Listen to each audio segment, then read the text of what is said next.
BNP সরকারকে প্রমাণ দিতে হবে যে তারা এই বাণিজ্য চুক্তির পক্ষে না বিপক্ষে। পার্লামেন্ট 12 তারিখে পার্লামেন্ট বসবে। আমরা আশা করছি যে অবিলম্বে তারা এই বাণিজ্য চুক্তির ব্যাপারটি পার্লামেন্টে আলাপ আলোচনা করবেন এবং আদানির বিরুদ্ধে ভয়ঙ্কর চুক্তি হলো বাংলাদেশের বিদ্যুৎ খাতকে ভয়ঙ্কর বিপদে ফেলে, তখনও এখানকার ছাত্ররা বিশেষ করে গণতান্ত্রিক ছাত্র জোটের ছাত্ররা তারা সার্বক্ষণিক এটার প্রতিবাদ জানিয়েছেন। যখন ট্রানজিট চুক্তি হলো তখনও আমরা রাজপথে ছিলাম, আমরা প্রতিবাদ করেছি।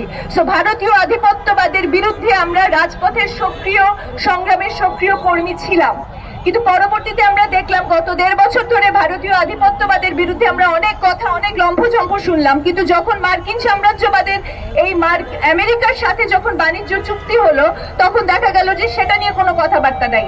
সংস্কার করা হলো, আধিপত্যবাদের বিরুদ্ধে আমাদের প্রচুর লেকচার দেওয়া হলো, হরে দরে সবাইকে ভারতের দালাল বলে গালি দেওয়া হলো। কিন্তু যখন আমেরিকায় সেরকম একটা ভয়ঙ্কর ঝুঁকিপূর্ণ চুক্তি আমাদের উপর চাপিয়ে দেওয়ার চেষ্টা করছে এবং যখন সেই চুক্তি স্বাক্ষর পর্যন্ত হয়ে গেছে তখন কিন্তু আমরা কোনো মহল থেকে কোনো ধরনের প্রতিবাদ দেখছি না, যেটা অত্যন্ত লজ্জাজনক।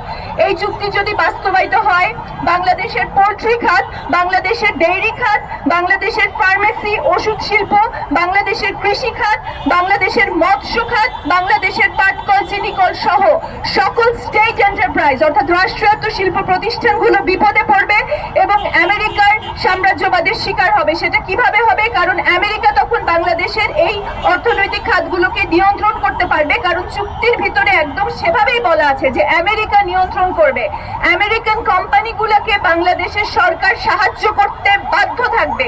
এই ধরনের ভাষা এই বাণিজ্য চুক্তির ভিতরে খুব স্পষ্টভাবে বলা আছে। আমাদের মাথায় ঢোকে না, আমরা হতভম্ব হয়ে যাই যে যেই ইন্টারিম গভর্নমেন্ট সারা বছর ধরে আমাদেরকে সার্বভৌমত্ব এবং আমাদেরকে সংস্কারের উপদেশ দিল, সংস্কারের অবতার হলো, তারাই আবার এই ধরনের একটি সার্বভৌমত্ব হরণকারী বাণিজ্য চুক্তি তারা স্বাক্ষর করলো তাড়াহুড়া করে মাত্র 48 ঘন্টার ভিতরে।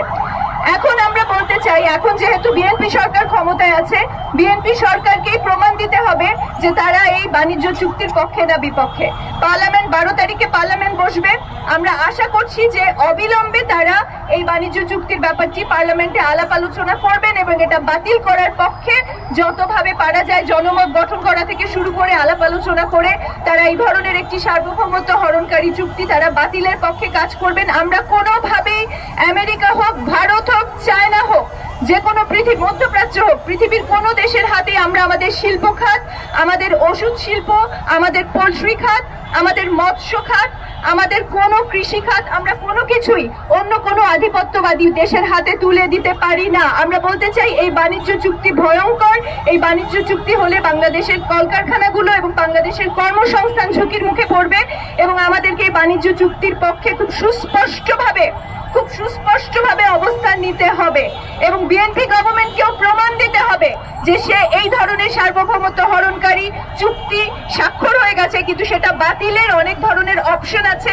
পার্লামেন্টে আলাপ আলোচনার মধ্যে দিয়ে এই চুক্তি টার্মিনেশনেরও সুযোগ আছে।